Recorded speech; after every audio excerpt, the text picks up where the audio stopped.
Hello learners and welcome back to Pankaj की कक्षा। आप सभी का स्वागत है मेरी कक्षा में। तो आज हम लोग रिवीजन सीरीज का प्रिंसिपल्स ऑफ मार्केटिंग का जो एक ही टॉपिक बच गया है उसको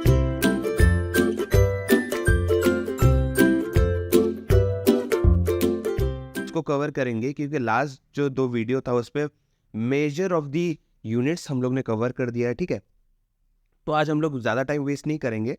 तो देखो, लास्ट क्लास में हम लोग ने नेचर, स्कोप, इंपॉर्टेंस, मार्केटिंग हो चुका है, इवोल्यूशन ऑफ मार्केटिंग को पढ़ा, सेलिंग एंड मार्केटिंग को पढ़ा, फिर मार्केटिंग मिक्स को पढ़ा। आज हम लोग ये जो मार्केटिंग एनवायरनमेंट है उसको अच्छे से पढ़ेंगे। ठीक है, तो ये आप लोग का जो जितने भी यूनिवर्सिटीज है उसके लिए बहुत इंपॉर्टेंट टॉपिक है। ठीक है, ये हम लोग का मिस हो गया था लास्ट के वीडियो में। नॉर्मली मैंने सोचा था पार्ट 1 और पार्ट 2 बनाऊंगा, लेकिन इसका मुझे पार्ट 3 भी बनाना पड़ा है क्योंकि ये यूनिट बहुत ही बड़ा है। ठीक है, तो बिना टाइम वेस्ट किए चलिए हम लोग नोट्स पे चलते हैं। ठीक है, देखो मार्केटिंग, ठीक है, मार्केटिंग का हम लोग ने मीनिंग वगैरह पढ़ा है। ठीक है, मार्केटिंग का नेचर, इंपॉर्टेंस, सब कुछ पढ़ा है। एक चीज याद रखना, मार्केटिंग के जो एलिमेंट्स है, एलिमेंट्स ऑफ मार्केटिंग मिक्स, ये इसीलिए जरूरी होता है क्योंकि हम लोग को अगर मार्केटिंग करना है, अपने कस्टमर्स को अपने प्रोडक्ट के बारे में बताना है, दैट मीन्स तब हम लोग को मार्केटिंग के हर एक एलिमेंट को कंसिडर करना पड़ता है। ठीक है, चाहे वो प्रोडक्ट हो गया, प्राइस हो गया, प्लेस हो गया, प्रमोशन हो गया। तो 3 है, people, process and physical evidence, वो हम लोग का सर्विस इंडस्ट्री के लिए आता है। ठीक है, सर्विस इंडस्ट्री के लिए। ठीक है, तो आज हम लोग पढ़ेंगे कि मार्केटिंग एनवायरनमेंट क्या होता है। ठीक है, माइक्रो में तुम लोग का माइक्रो एनवायरनमेंट भी आता है और मैक्रो एनवायरनमेंट भी आता है। ठीक है, ये स्टार्ट करने के पहले पहले तुम लोग सोचो कि एनवायरनमेंट का मतलब क्या है। ईवीएस बोल के एक सब्जेक्ट था, एनवायरमेंटल साइंस, वहाँ पे तुम लोग ने पढ़ा होगा कि surrounding of us is called environment. मतलब हम लोग के आस पड़ोस में जो चीज़ें हैं, ठीक है, वो हम लोग के लिए एनवायरनमेंट है। सिमिलरली मार्केटिंग का जो एनवायरनमेंट होता है ना, उसको 2 पार्ट में भाग किया गया है। एक जो कंपनी के अंदर होता है इंटरनली, और एक होता है एक्सटर्नली, मतलब एक्सटर्नल एनवायरनमेंट। इसको याद रखने के लिए एक ट्रिक याद रखो, जो चीज़ को हम लोग कंट्रोल कर सकते हैं वो हम लोगों का माइक्रो एनवायरनमेंट है।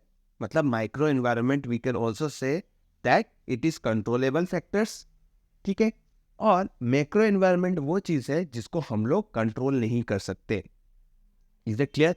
माइक्रो एनवायरनमेंट वो चीज़ होता है जिसको हम लोग कंट्रोल कर सकते हैं। ठीक है, और मैक्रो वो होता है जो अनकंट्रोलेबल होता है। ठीक है, अभी पहले थोड़ा सा मीनिंग पे पढ़ते हैं, फिर उसके बाद आएंगे। देखो पहला क्या है, activities are influenced by several factors inside and outside a business firm. ठीक है, मार्केटिंग को ऑफकोर्स कुछ ना कुछ फैक्टर्स तो अफेक्ट करेगा, चाहे वो इंटरनल हो गया या एक्सटर्नल। इंटरनल मतलब जिसको कंट्रोल कर सकते हैं, जो मैंने बोला, और एक्सटर्नल मतलब जिसको कंट्रोल नहीं कर सकते। ठीक है, आगे बढ़ो, देखो क्या लिखा है, दिस फैक्टर्स और forces influencing marketing decision making are collectively called marketing environment.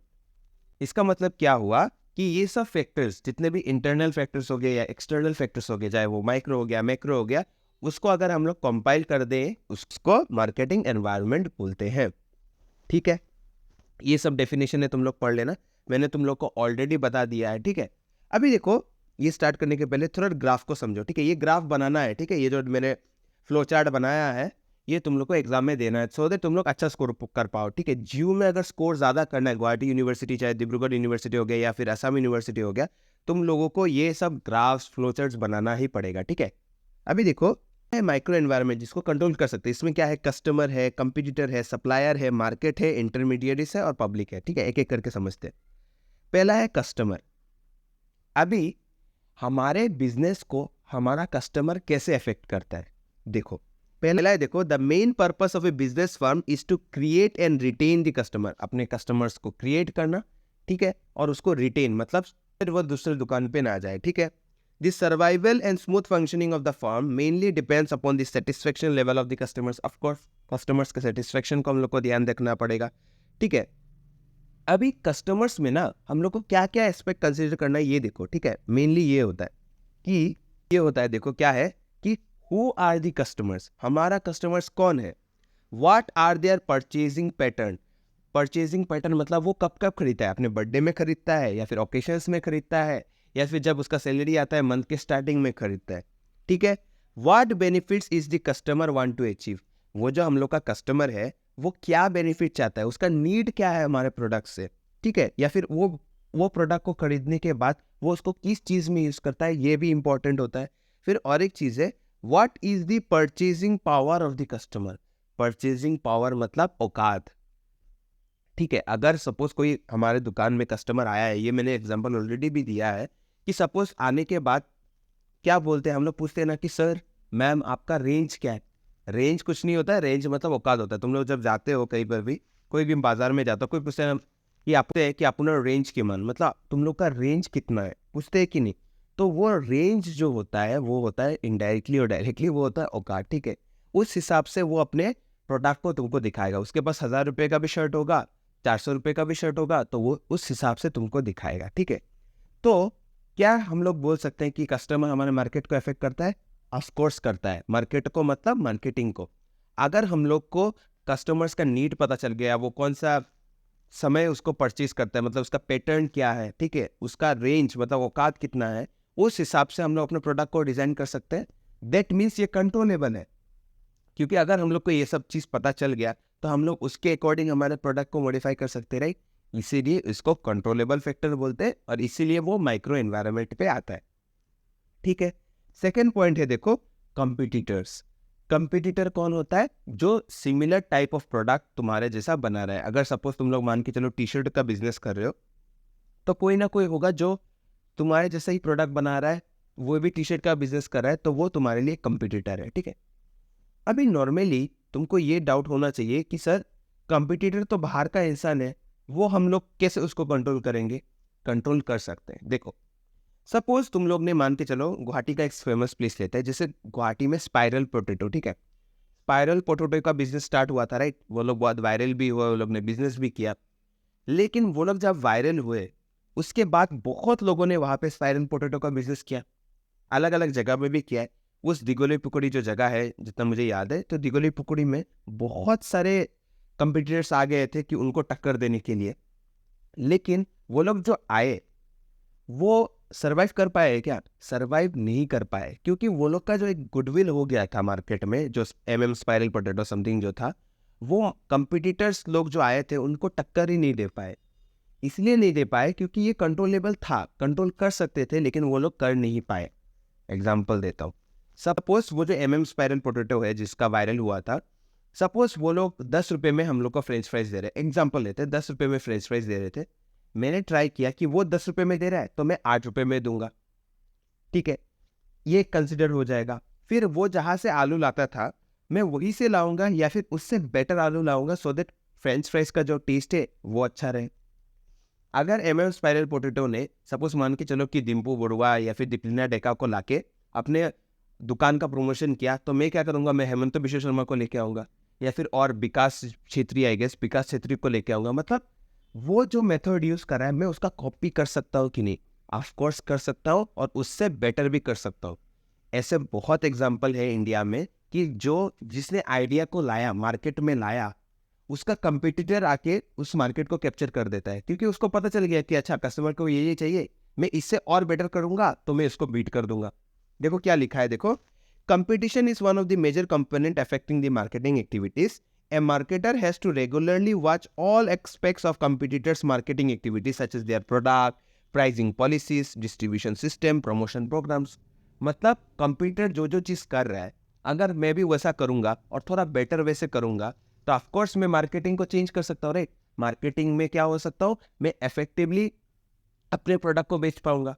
इसीलिए ये कंट्रोलेबल फैक्टर होता है। ऐसे मत याद रखना कि सर कंप्यूटर तो बाहर का इंसान होता है, उसको हम लोग कैसे कंट्रोल करेंगे? ऑफ कोर्स कर सकते हैं, उसको कंट्रोल नहीं करेंगे, लेकिन वो जो जो चीज़ कर रहा है उसको अगर हम लोग अपने बिजनेस में अप्लाई करेंगे और बेटर वे से अप्लाई करेंगे तो कस्टमर्स हमारे दुकान में ज़्यादा आएंगे, ठीक है। नेक्स्ट पॉइंट पे चलते हैं। पॉइंट होता है सप्लायर्स, ठीक है। सप्लायर्स होता है जो हम लोग को सामान देता है, जो हम लोग को रॉ मटेरियल्स दे रहा है। अभी हम लोग सप्लायर्स को कैसे कंट्रोल करेंगे? सप्लायर्स तो थर्ड पर्सन है ना, हमारे बिजनेस का बाहर वाला इंसान है। उसको भी हम लोग कंट्रोल इसीलिए कर सकते हैं, वो हमारे माइक्रो एनवायरनमेंट में इसीलिए आता है क्योंकि अगर हम लोग अच्छा रिलेशन मेंटेन करेंगे, अच्छा रिलेशन मतलब ये प्यार वाली बातें नहीं है, ठीक है। तुम लोग का रिलेशनशिप सुनने से तो क्या हो जाता है, रिलेशनशिप का मतलब होता है जब सपोज तुमने उससे क्रेडिट में सामान लिया है, बाकी जिसको बोलते हैं कि सपोज 1 लाख का सामान तुमने लिया, उसको बोला कि मैं नेक्स्ट मंथ दे दूंगा सप्लायर को, ठीक है। रॉ मटेरियल्स लिया उससे, आलू ही लिया मान के चलो, तो 1 महीना होने के बाद तुमको उसको टाइमली पेमेंट करना पड़ेगा। अगर पेमेंट नहीं करोगे तो ऑफकोर्स क्या होगा, वो दूसरे के पास चला जाएगा। दैट में सप्लायर्स को भी हम लोग कंट्रोल कर सकते हैं। अगर अच्छा रिलेशन रखेंगे तो सप्लायर्स अच्छा खुश रहेगा, अगर खुश रहेगा तो हम लोग का बिजनेस प्रॉफिटेबल रहेगा, राइट। टाइमली हम लोग को डिलीवरी मिलेगा रॉ मटेरियल्स का, उस रॉ मटेरियल से हम लोग फिनिश गुड्स बना के दे देंगे, समझे। नेक्स्ट पॉइंट आते हैं मार्केट, ठीक है, उसको पढ़ते हैं फिर समझेंगे। देखो, comes the main focus of all the marketing activities and decisions in a firm. A market is a place where both purchasers and sellers meet. Product and services are offered for sale in the market. In a market, transfer of the title of goods takes place. Abhi, the marketer has to analyze and find the trends and developments taking place in market. He has to study the price sensitivity of the market, potential market, cost structure of the market, technological structure of the market. Price sensitivity of the market, potential market, cost structure of the market, technological structure of the market. Market को हम लोग कैसे control कर सकते हैं? अगर market में अगर हम लोग को पता चल गया कि मार्केट प्राइस सेंसिटिव है, सेंसिटिव का मतलब होता है कि जैसे दांतों पे झिंझिना, जो कोलगेट का ऐड देखते हो तुम लोग, सेंसिटिविटी का मतलब होता है कि रिएक्ट करना, ठीक है, रिएक्ट करना। सपोज अगर हम लोग ने देखा कि मार्केट में 10 रुपए का प्रोडक्ट अगर 11 हो जाता है तो कस्टमर्स फटाक से कंजम्पशन कमा देते हैं, कस्टमर्स क्या कहते हैं, फटाक से कंजम्पशन घटा देते हैं। लेकिन अगर हम लोग ने देखा कि हम लोग 10 से अगर 12 भी कर रहे हैं, 15 भी कर रहे हैं, तो कस्टमर्स वही का वही परचेज कर रहे हैं, प्रॉब्लम नहीं है। तो हम लोग उस अकॉर्डिंग हम लोग का गुड्स का प्राइस बढ़ा सकते हैं, मतलब प्रोडक्ट का प्राइस बढ़ा सकते हैं, राइट। लेकिन अगर हम लोग ने देखा मार्केट जो है वहां पे प्राइस सेंसिटिविटी है, थोड़ा सा घटाते हैं तो कस्टमर्स खरीदना बंद कर देते हैं, अगर थोड़ा सा प्राइस को और घटा देते हैं तो कंजम्पशन ज्यादा बढ़ जाता है। तो ये जो मार्केट का जो नेचर है या फिर टेक्नोलॉजिकल स्ट्रक्चर, मतलब मार्केट में अगर हम लोग नया नया टेक्नोलॉजी लाते हैं, जैसे अभी देखो डिजिटल इंडिया, हर दुकान में हर एक स्टोर में ये गूगल पे फोन पे का जो ये स्कैनर वगैरह आ गया है कि पेमेंट लेने का, अगर हम लोग ने देखा कि मार्केट उसको एक्सेप्ट ही नहीं कर रहा है तो उसके हिसाब से हम लोग को डिसीजन लेना पड़ेगा कि नहीं, राइट। अगर मार्केट में हम लोग ने देखा कि अगर हम लोग नया टेक्नोलॉजी ला रहे हैं या फिर हम लोग प्राइस को थोड़ा सा चेंज कर रहे हैं तो कुछ चेंजेस मेजर नहीं आता, तो उस हिसाब से हम लोग मार्केट का डिसीजंस भी ले सकते हैं, राइट। इसीलिए ये माइक्रो एनवायरनमेंट में आता है क्योंकि ये कंट्रोलेबल फैक्टर है। क्योंकि अगर हम लोग ने देखा कि ज्यादा सेंसिटिव है तो उस हिसाब से हम लोग के प्रोडक्ट को डिजाइन करेंगे, राइट। नेक्स्ट आते हैं हम लोग का जो कि है इंटरमीडियरीज। इंटरमीडियरीज मतलब मान के चलो कि जो मिडिल मैन, जिसके वाया होके हम लोग का सामान जाता है। देखो क्या है मार्केटिंग इंटरमीडियरीज, क्या है देखो, marketing intermediaries are independent person और firms, they directly participate in the free flow of goods and services between marketing firms and its market. Two types of intermediaries such as merchant and agent are there in the marketing environment। ठीक है, दो type के होते हैं, सुनो। एक होता है मर्चेंट, ठीक है, एक होता है एजेंट। अभी देखो मर्चेंट क्या होता है, मर्चेंट होता है होलसेलर्स और रिटेलर्स, वो जो रिस्क लेता है। सपोज एग्जांपल लेते हैं, क्लियर हो जाएगा, सुनो कि एक होलसेलर और रिटेलर जो हम लोग का सामान मार्केट में हम कस्टमर्स के पहले खरीदता है, राइट। एक दुकान में अगर जाओगे, वो दुकान में जो सामान रखा होता है, चाहे वो शैम्पू हो गया, टूथपेस्ट हो गया, वो पहले से ही दुकानदार ने खरीद के रखा है, राइट। ऐसा तो नहीं है तुमने पेमेंट किया फिर वो जाके उसको पेमेंट करेगा, पहले से ही उसने एज्यूम किया कि कस्टमर्स उसको खरीदेंगे, राइट। इसीलिए बोला जाता है कि मर्चेंट जो होते हैं, जो होलसेलर्स एंड रिटेलर्स होते हैं, वो मर्चेंट होते हैं who take the risk of investment. Risk of investment means what, risk of investing in buying your products. वो तुम्हारा प्रोडक्ट पहले से तुम मतलब कस्टमर्स के पहले खरीद लेते, राइट। और एजेंट जो होते हैं ना, एजेंट मिडिलमैन जो होते हैं, वो क्या करते हैं, वो जैसे एमवे जैसा देख सकते हो, या फिर ब्यूटी प्रोडक्ट्स में होता है, या फिर जैसे फ्लाइंग बीस लोग जो करते हैं कि सपोज तुमने परचेज किया तो तुम मेरा कूपन यूज कर देना, तो उसका एक परसेंटेज उस एजेंट को मिल जाता है। बिजनेस में ऐसे होते हैं एजेंट मिडिलमैन होते हैं, वो क्या बोलते हैं कि नहीं, मैं तुम्हारा प्रोडक्ट डायरेक्टली 1 लाख प्रोडक्ट या फिर 100 प्रोडक्ट नहीं खरीदूंगा, तुम मुझे एक डेमो प्रोडक्ट दे दो, मैं कस्टमर्स को वो दिखाऊंगा, वो दिखाने के बाद अगर कस्टमर्स खरीदता है, खरीदने के बाद तुम उसका 20% मुझे दे देना, मतलब मान के चलो 10 या 20% मुझे दे देना, बाकी 80% तुम्हारा, मतलब वो एक परसेंटेज चार्ज करता है। तो इससे हम लोगों ने क्या समझा, क्या एजेंट रिस्क लेता है?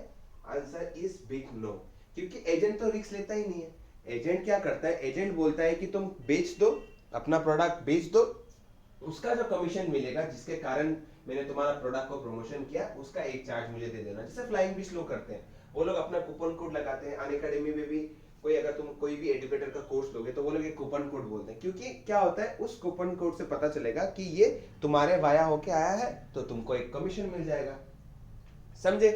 फिर लास्ट है तुम लोग का पब्लिक। अभी याद रखो, पब्लिक और कस्टमर में थोड़ा सा एक डिफरेंस है, ठीक है। क्या होता है कि पब्लिक क्या होता है, पब्लिक एक जनरल टर्म है, मतलब all the persons in the market are termed as public, और कस्टमर्स वो होता है जो तुम्हारा प्रोडक्ट को कंज्यूम कर रहा है, ठीक है। अभी देखो क्या है, one of the major force in the micro environment is the public directly influences the marketing environment. Marketing managers have to carefully analyze the opinions, values, beliefs, thinking in order to design a proper marketing policy. Public जो होता है ना, वो क्या होता है, वो हमारे मार्केटिंग को अफेक्ट करता है, लेकिन हम लोग पब्लिक को कंट्रोल कर सकते हैं, ये चीज़ याद रखना। इसीलिए वो एक माइक्रो एनवायरनमेंट में आता है। पब्लिक और कस्टमर्स में एक मेजर डिफरेंस यही है, पब्लिक होता है एक जनरल टर्म, पब्लिक में हम लोग का कस्टमर्स भी हो सकते हैं और पोटेंशियल कस्टमर्स हो सकते हैं। पोटेंशियल कस्टमर्स कौन होते हैं, जो फ्यूचर में हमारा प्रोडक्ट खरीदेगा, अभी नहीं खरीदा है कोई प्रॉब्लम नहीं, लेकिन फ्यूचर में खरीद सकते हैं। जैसे एग्जांपल अगर लेते हैं, तुमने अगर कोई एक प्रोडक्ट खरीदा है तो तुम कस्टमर हो और तुम्हारे घर के जो बाकी मेंबर है वो पोटेंशियल कस्टमर है, तुमको देख के फ्यूचर में कभी खरीद लेंगे, ठीक है। ये हो गया हम लोग का माइक्रो एनवायरनमेंट। अभी आते हैं हम लोग का मैक्रो एनवायरनमेंट में, ठीक है। मैंने क्या बोला था कि मैक्रो एनवायरनमेंट क्या होता है, macro environment are all the factors that are uncontrollable, जो कंट्रोलेबल नहीं होता है, ठीक है। देखो क्या है इकोनॉमिक एनवायरनमेंट।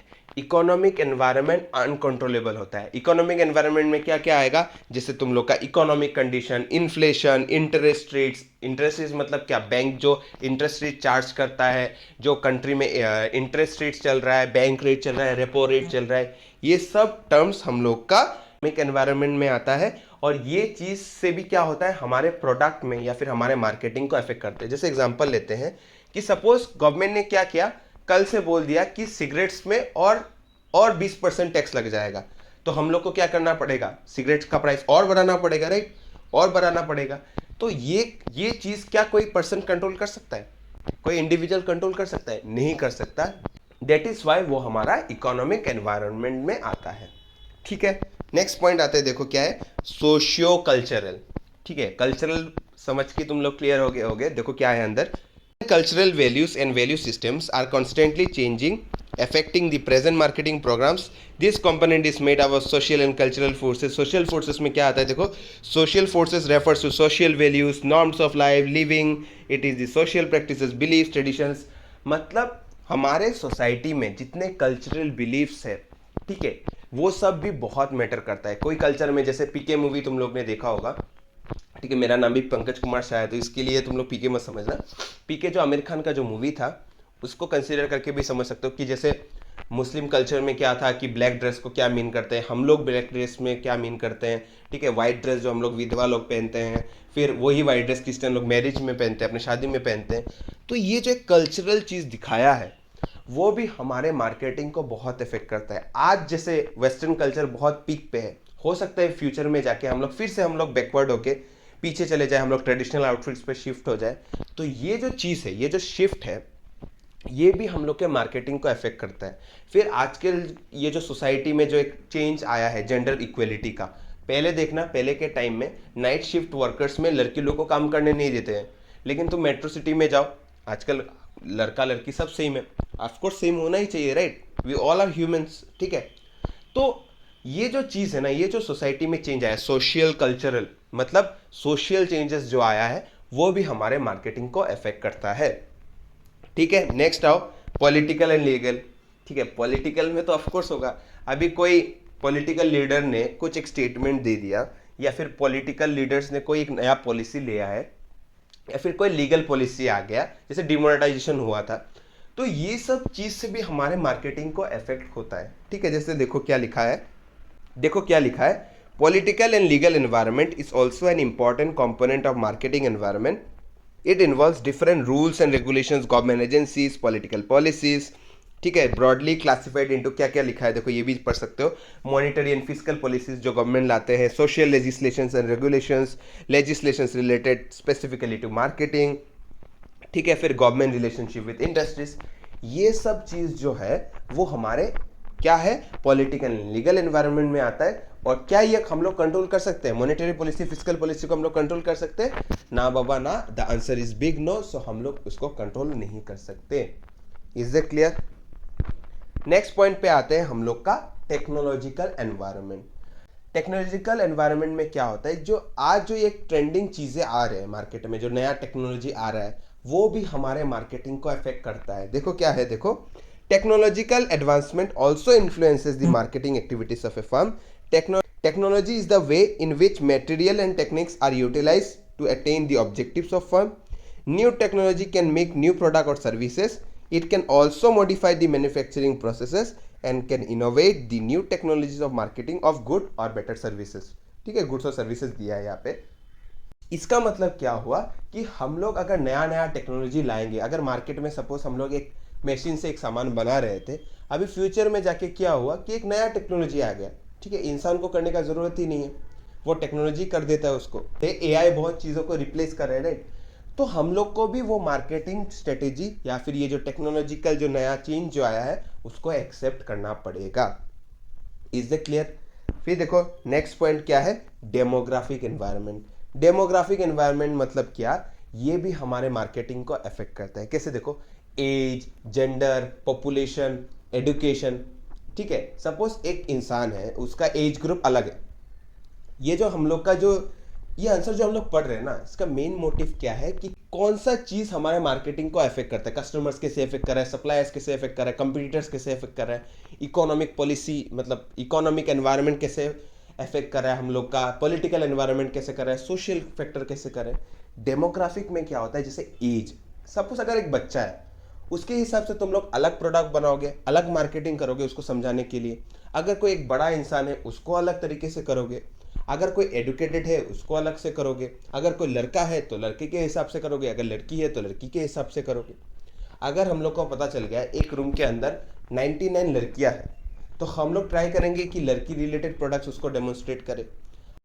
सिमिलरली अगर रूम में 99 लड़के होते और एक लड़की होते, तो सिमिलरली हम लोग लड़के रिलेटेड प्रोडक्ट्स बोलते हैं, क्योंकि ये सब डेमोग्राफिक एनवायरनमेंट पे आता है और इसका कोई कंट्रोल नहीं है। तुम बोल सकते हो कि इस पॉपुलेशन में, जैसे मान के चलो कि गुवाहाटी का कोई भी एक प्लेस ले लो, कि जैसे मान के चलो चांदमारी में मान के चलो कि इस स्टूडेंट एरिया में, चांदमारी जीसीसी गुवाहाटी कॉमर्स कॉलेज के सामने मान के चलो कि सब स्टूडेंट्स रहते हैं। तुम ये बोल सकते हो कि नहीं नहीं नहीं, यहाँ पे स्टूडेंट नहीं रह सकते, क्योंकि ये एक डेमोग्राफिक एनवायरनमेंट है, इसको हम लोग चेंज नहीं कर सकते, राइट? इसीलिए देखो क्या लिखा है, demography deals with the study of human population and it's distribution. Demography is the study of people. People constitute market for products and services of farm. The demographic features are related to the growth of population, age group, birth, death rates, education, size of the population, sex ratio and other statistical information. क्योंकि ये सब चीज़, किसी का as, किसी का gender, कोई जगह का पॉपुलेशन, ये सब चीज़ भी हमारे मार्केटिंग को अफेक्ट करता है। अगर हमको पता चला कि हम लोग गाँव में जा रहे हैं, तो हम लोग गाँव के हिसाब से हमारे प्रोडक्ट को मार्केटिंग करेंगे, ठीक है। जैसे तुम लोग ने देखा होगा मूवी वगैरह में कि गांव में जाने से हम लोग नाटक करके, ड्रामा करके हमारे प्रोडक्ट को क्या करते हैं, प्रमोट करते हैं, क्योंकि वो लोग को पता ही नहीं है। हम लोग अगर लिफलेट दिखाएंगे, टेम्पलेट्स दिखाएंगे, बड़ा बड़ा टीवी में दिखाएंगे, हो सकता है उनको अच्छे से पता ही ना चले ये सब चीज़ें, ठीक है। ये चीज़ याद रखना है, ठीक है।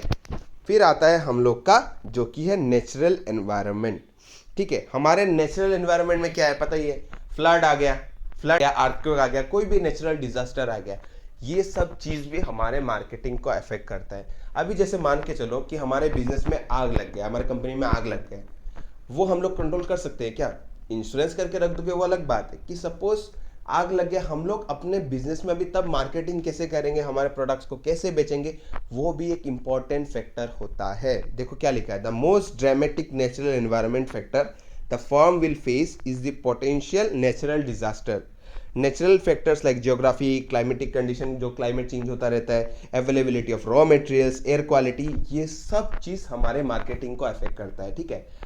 तुम लोग को ये सब पॉइंट भी पढ़ना पड़ेगा, ठीक है। क्वेश्चंस कुछ भी आ सकता है, डायरेक्टली तुम लोग को माइक्रो एनवायरनमेंट का फैक्टर्स बताओ ये भी आ सकता है, मैक्रो एनवायरनमेंट का भी फैक्टर्स पूछे तो ये भी आ सकता है। और तुम लोग को अच्छे से एलिमेंट्स ऑफ मार्केटिंग मिक्स भी पढ़ के जाना है, ठीक है। और मैं आशा करता हूँ आप लोग को समझ में आया होगा, क्योंकि मैं टॉपिक का इन डेप्थ में जा रहा हूँ, इसी कारण से बहुत लंबा हो रहा है वीडियो। देखो ये छोटा सा टॉपिक है, लेकिन इसका एक्सप्लेनेशन इतना बड़ा हुआ कि ऑलमोस्ट 25 मिनट्स 20 से 25 मिनट्स तक जा चुका है ये वीडियो।